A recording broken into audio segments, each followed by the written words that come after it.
And I call on the member for Gippsland. Thank you, Deputy Speaker. And I rise to speak in relation to the Aged Care Amendment Bill. And in doing so, I congratulate the member for Charlton on his thoughtful contribution to the debate. I also seek to highlight the need for a whole-of-government commitment to meet the challenges of our ageing population. There is a growing awareness in our community that providing for the needs of our ageing population is a critical issue for our nation's future. My electorate of Gippsland is following the demographic trends which have been recognised in a wide variety of reports. We have an ageing community, and with the continued influx of sea changes attracted to the magnificent coastal and country areas, along with the Gippsland Lakes, the demand for services will be expected to grow in the future. And Australia-wide, the number of people aged 65 and over is expected to increase from 13.4% of the total population to 25.3% of the population in the next 40 years. In terms of the very old, those aged over 85 who tend to be the major users of aged care services, the increase is equally stark, with a jump from 1.7% to 5.6% of the total population.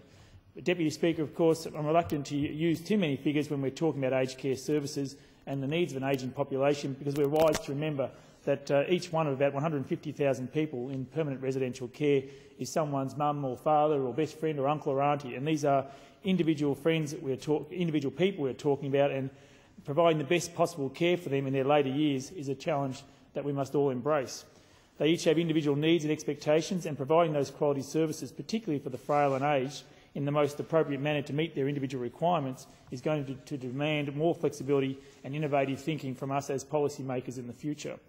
I think it will also require recognition that the one-size-fits-all simply won't work, particularly as it applies to regional areas. We'll need to have more flexibility in funding and service delivery arrangements to meet the needs of the different communities throughout Australia. And I believe that aged care is an issue which must be above party politics. In my early days in this place, I do despair at times over the lack of genuine bipartisanship on a range of issues, and its desperation to destroy the legacy of the previous government, the current administration is prone to overblown rhetoric about the achievements of the past. I think it's foolish and quite juvenile for members to claim that the Howard government ignored the needs of older people or failed to do anything to improve aged care services. But equally, it's foolish and juvenile for members on this side of the House to suggest that everything has been destroyed in just 12 months. I think the two propositions are ridiculous and hold no weight in the wider community. People are looking for results from us and not endless bickering on such an important issue. The Howard government did make some significant improvements to aged care services, and it's up to the current government to build on them, to look forward to the future challenges rather than focus on the past. Deputy Speaker, the Productivity Commission released a research paper in September this year titled Trends in Aged Care Services, and it makes for very interesting reading, to say the least. The Commission effectively sets out the challenges ahead for the government, and it found that there will be many more older Australians requiring the provision of aged care services in the future. The models for providing those services will need to change to reflect the expectations and demands of the next generation of older Australians. The aged care workforce will need to expand to meet the increased demand, and governments will need to ensure that the profession is well trained and suitably paid to attract workers in the future. Deputy Speaker, I don't seek to be an alarmist on this issue, but I'm concerned that our aged care system is not well placed at the moment to meet all of those future challenges. The Productivity Commission has highlighted many other concerns. The changing pattern of disease among the aged is expected to increase the proportion of frail and older people. As medical advances are made, we can expect to live longer, often despite the existence of more than one serious health condition. The health needs of these people will become more complex, and the training required to manage those conditions will become more onerous. The oldest and the most frail will increase in number and will require additional facilities and resources to provide care. Deputy Speaker, without wishing to reflect on you at all, we all have a vested interest in making sure that care is well organised for us when we get there in the future. The natural tendency for people to seek to remain in their own homes, I think, will continue to rise with the increase in the aged population, and the range of services that will need to be provided will increase accordingly. We need to be planning now and taking positive action and the practical steps that are required to meet that increased demand. Our approach to the ageing population will require a whole-of-government response across every agency. And I think there's no room for cost shifting or buck passing or the blame game that, when it comes to providing care for our older Australians. I think all levels of government have a role to play, and all departments need to become conscious of the needs of an ageing population and making their services, if you like, age-friendly. Deputy Speakers, those needs will naturally vary according to the location around Australia. And if I may speak for a moment about the electorate of Gippsland and the aged care needs of my community. If we begin with that starting point that the overwhelming majority of older people seek to remain in their own homes for as long as possible, then we need to provide services to allow that to happen. Gippsland has many rural and remote areas, and I accept that it's often difficult to provide services to some parts of those types of electorates. But having said that, it's vastly more expensive to provide full-time residential aged care than it is to deliver services that allow people to remain in their own homes for longer. As long as it remains safe to do so, we need to provide services to allow people to help them enjoy their later years in their own home. As much as possible, older Gippslanders need to have the option of remaining in the community that they love and the community where they may have their friends and family who are close at hand. Deputy Speaker, this may require some more innovative solutions to local problems. For example, public transport services are virtually non-existent in many parts of my region and other parts of rural Australia. If we're going to encourage older people to hand in their licences when they become less capable of handling a vehicle, then we're going to need to provide some form of alternative transport. It has not normally been seen as a federal government responsibility, but our state governments have not always done their job in this regard. We need more frequent, flexible and more diverse public transport options to support older people in their communities. Deputy Speaker, community buses which have the flexibility to pick up and drop off at residential addresses may need to be funded, particularly in regional areas, and possibly in liaison with the existing taxi industry or through better use of Department of Education-funded school bus contractors. Better servicing of our smaller regional communities will also demand consultation with these local centres. I'm a strong believer in developing local solutions to local problems, and we need to draw on that local knowledge, the practical experience and the common sense of people who live in these communities and engage them in the development of ideas and service delivery that will suit their community needs. Public transport is just one of the issues facing older Gippslanders. We also need to support our carers who are saving our nation a king's ransom by caring for family and friends. The selfless work of carers needs to be better recognised and better supported in the future. It's often older women who take on the caring role, and while they're doing an outstanding job caring for partners or older relatives with only limited support from the taxpayers. And I was very heartened to read recently, Deputy Speaker, that the Prime Minister was considering a new superannuation scheme for carers. We need to remember that these carers find it almost impossible to hold down full-time jobs. They're not in a position really to make a contribution to their own super, and when they reach retirement age, if they're not already there, they don't have the financial capacity to look after themselves. So I endorse the position taken by the government in this regard, and I encourage the government to continue exploring opportunities to assist carers. And the recent announcement of a one-off bonus payment as part of the $10.4 billion economic stimulus package will be well received. It's interesting, with a lump sum payment like that, I'm surprised the government hasn't made provisions to provide financial guidance, perhaps for some people who are not used to seeing such a significant sum of money. Some of our families will receive $4,000 and $5,000 in one sum, and it might be worthwhile in future if we ever have those type of packages, provide some extra support and guidance in the community to assist people to make sure they use the funds as wisely as possible. And in relation to the pensions and carers, it does strike me as a bit bizarre that the government could never justify this payment as a matter of pure social justice, but when it had an international financial crisis, it's made the case on an economic basis. But having said that, I have consistently supported the provision of extra support for pensioners, carers and people with disabilities, certainly during the Gippsland by-election campaign and since then. And I note the member for Charlton in his contribution referred to it was a down payment, I think, to the long-term pensions reform. And I think it's much-needed reform right throughout Australia and will have the support of both sides of the House, I would imagine, in the future. But the need for better support for carers, including increased opportunities for respite, is a critical issue, particularly in regional areas, and particularly if people are going to have the capacity, as I said, to remain in their homes for longer. There are some excellent examples of service delivery already directly to the home, and the district nurses who work throughout Gippsland are a classic illustration of my point. And I've had the personal experience, Deputy Speaker, in recent times with my father being terminally ill with cancer, where the palliative care provided by the nurses in our family home made it much more comfortable for my father to be among family and friends at the time of his passing. And the demand for these types of services in the future in a compassionate environment, the home environment, I believe, will only increase in the future, and we need to be ready for it, and we need to be training the staff and making sure they have the support as well for what is a very stressful job. One step removed from carers is the army of volunteers who are directly involved in providing aged care services in our community. And the Productivity Commission has rightfully acknowledged that volunteers will continue to play an important role in the provision of aged care. The Commission noted that the potential pool of volunteers is actually expected to increase in the future, but the challenge for aged care providers will be to compete for volunteers and utilise those volunteers effectively. As the baby boomers age, we can reasonably expect to have more people in a position to volunteer their services. Although many of the boomers are in a better financial position than the previous generation, the cost of volunteering is an issue, particularly again in rural and regional communities.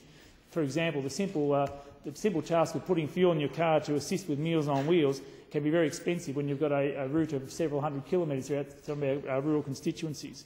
We need to recognise that the goodwill of those volunteers can only extend so far, and reasonable reimbursement of expenses is something that we're going to find will be sought, I believe, by volunteers in the future and will be appropriate in many circumstances.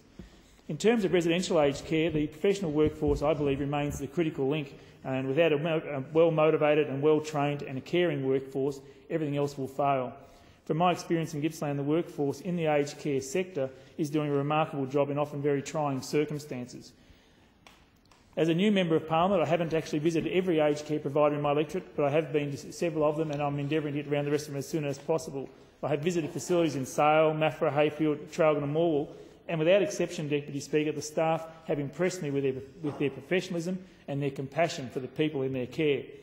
Theirs is not an easy job by any stretch of the imagination, and they are confronted on a daily basis by the emotional and physical challenges of working with people who can be very frail or are suffering the effects of dementia and other conditions. And the people they look after don't always appreciate the work they do, but I can assure them they are extremely valued in our community. The aged care workforce in Gippsland often goes the extra mile to provide a happy home for the people in their care. I recently attended the AGM of the Sale Elderly Citizens Village at Ashley House, as it's better known to the locals, and the highlight of the meeting was the presentation of the Staff Long Service Awards for 10, 15, 20 and even 30 years of service. These are dedicated, hard-working staff who are making a difference in their daily roles. It is with some hesitation that I note the bill does provide for all staff to undergo police checks before working in aged care facilities. I understand, of course, the motivation for these tough measures, and I fully endorse the sentiment that the care and safety of residents must come first. But I do have a vague feeling of unease, Deputy Speaker, that we live in a society of such distrust where such measures are deemed necessary. The Minister, in her second reading speech, has also spoken about a tougher enforcement regime, including an increase in the number of unannounced visits. And we're right to have a tightly regulated aged care sector with strict standards, and these accountability measures are an important aspect of the industry. Family members and friends must have confidence in the residential aged care sector, and they need to know that their loved ones are safe and are being well cared for. But having said that, we need to make sure that the families are reassured and not unduly alarmed when breaches are detected. We've had the recent experience with the Department of Health and Ageing imposing tough sanctions on the Lakes Entrance Aged Care Facility in my hometown in East Gippsland. And I would like to acknowledge the Minister's willingness to liaise with my office and to keep me informed with the situation, but it does cause enormous stress within the community where loose comments can be misinterpreted and that may reflect poorly and unfairly on the staff involved in small towns where everyone tends to know everyone else. I think the need for accurate and open dialogue in these situations is obvious, and I don't wish to preempt what may occur in the future in relation to the future ownership of the facility and Lakes Entrance, but I would simply like to make the point that it's highly regarded by the local residents and they're extremely keen to see the Lakes Entrance aged care facility remain in place in the future. Naturally, the health and the safety of the residents will be of paramount importance in that endeavour. And Deputy Speaker, as I mentioned at the outset, meeting the needs of the aged care workforce is one of the biggest challenges we are facing going forward. Retaining and attracting quality staff will demand more competitive rates of pay in the future and improving the work environment as much as possible. Although we are forecast to enter a period of increased unemployment, in the longer term we can expect a tighter labour market, and there will be great competition amongst professions for a well-trained workforce. The aged care sector must be in a position to offer its staff a reasonable salary with good working conditions and the opportunity to obtain the necessary training and qualifications for a successful and rewarding career. The Minister recently announced increased funding for aged care training, and that is a good thing. It's claimed that up to 7,700 training places will be provided over the 4 years for the aged and community care workers at a total cost of $41 million. As long as no one pretends that we have solved the problem, then it should be viewed as a step in the right direction. More steps will be needed in the future, particularly in relation to the financial viability of the aged care providers themselves. I refer to the Grant Thornton Aged Care Survey, which examined changes that have taken place since 2004 and received feedback and financial data from 700 nursing homes and hostels. Among the key findings was a statement that the average return on investment for modern single-bedroom facilities was approximately 1.1%. It is a major area of concern when you consider that consumer demand for increased privacy has led to that expectation that modern aged care facilities will provide these types of rooms. And as I have visited many of the older facilities in my region, it's abundantly clear that people are expecting a single-bedroom facility and a separate ensuite, and the rooms that we may have built in previous decades do not necessarily meet the current demands in many cases. That doesn't reflect on the standard of care by any sense, but the service provided by the staff is still outstanding, but there is an expectation that new facilities will need to be built in the future to meet these demands and the needs of the ageing population. And the increased cost of construction will also be an issue, and it's hard to see the private sector getting too carried away about returns of 1.1% per year. Deputy Speaker, there's also a couple of other points I'd like to make in this regard in relation to the bill, and one is the need to consider the rural and regional or remote subsidies in the future. I fear that the smaller residential aged care providers may be financially unviable in the future, and in small country towns there's not going to be the demand to build the bigger or more financially viable aged care facilities. The government is going to need to address this issue in the future if we're going to be in a position to offer residential aged care in the smaller country towns that I've talked about, and where people may have lived their entire lives and desire to stay there in their later years. And I also want to raise the point which others have raised, including the member for Greenway in her contribution, in relation to the assessment of care needs and the ability to make payments to aged care providers retrospective. I understand there's often a time lag between the assessment of a person's need between low care and high care, and if a provider accepts a resident at low care and then is required to provide a much higher level of care, and that assessment is then backed up by the independent team regarding the high care needs, I believe it's reasonable for the provider to be given the higher rate for that period of care with retrospective provisions. In the interest of the financial viability and the quality of service, it's important for the government to address this issue going forward. Deputy Speaker, the not-for-profit sector faces even bigger challenges when it comes to accessing funds for upgrading or building new facilities. As the Thornton survey found, the not-for-profit sector has indicated that its deteriorating financial position has necessitated more commercial policies in relation to resident aged care admissions. And there is a concern that this approach has come at a cost to the financially and socially disadvantaged people in these programs. Many of the most socially and financially disadvantaged people, of course, live in rural and regional Australia, and this is obviously a huge issue for regional communities like Gippsland, which have relatively low socio-economic status.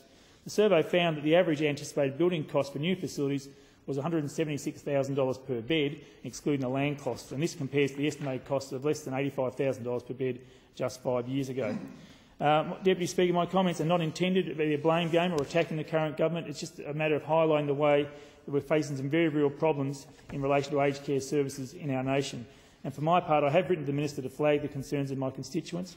The issue of the conditional adjustment payment, or CAP funding, is a major concern for providers in my electorate as well. In response to the Hogan Review, the previous government increased funding by $877 million over 4 years to provide additional financial assistance to residential aged care providers. And in this year's budget, the current government increased the level of CAP, which is intended to provide an additional $407 million over 4 years. The providers in my electorate are telling me that this funding should be rolled into recurrent funding to give them more certainty to plan for the future. I understand that a review is underway, and I strongly urge the Minister to respect the views of the industry in relation to those continued financial viability concerns. But I am an optimist by nature, and I, in closing, would like to reflect on a few of the very positive initiatives that have occurred in the aged care sector in my electorate. Just recently I had the opportunity to officially open the new St Hilary's nursing home in Morwell. It provides accommodation and care for 51 Latrobe Valley residents and is a magnificent facility which has been provided by the Baptist Community Care. There was a great deal of concern 5 years ago that the local community might lose St Hilary's, and I'm pleased to report to the House that the new facility is now up and running and is a credit to the management and the staff. And likewise, I recently visited the Dalkeith facility in Traralgon, where there's a $50 million project underway to construct 154 independent living units alongside the existing nursing home.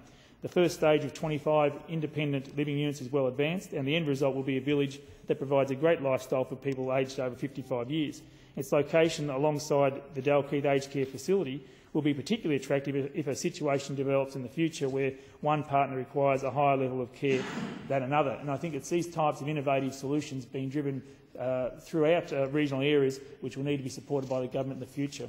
The village will be well equipped to help people remain in their own homes longer, and I'm confident that this concept is going to be embraced by Gippsland residents who want the comfort of their own home and the security of living close to their friends and support services. I also recently visited the new Heritage Manor in Maryvale Road in Morwell, and it's another magnificent facility with the potential for up to 95 beds. And I understand that application is pending for additional beds, and I'll certainly be supporting the providers who have made such a major investment in Morwell. Deputy Speaker, looking after the frail and the aged is a community responsibility, and I urge all members to work in the spirit of bipartisanship to achieve the best possible outcome for all Australians. Thank you.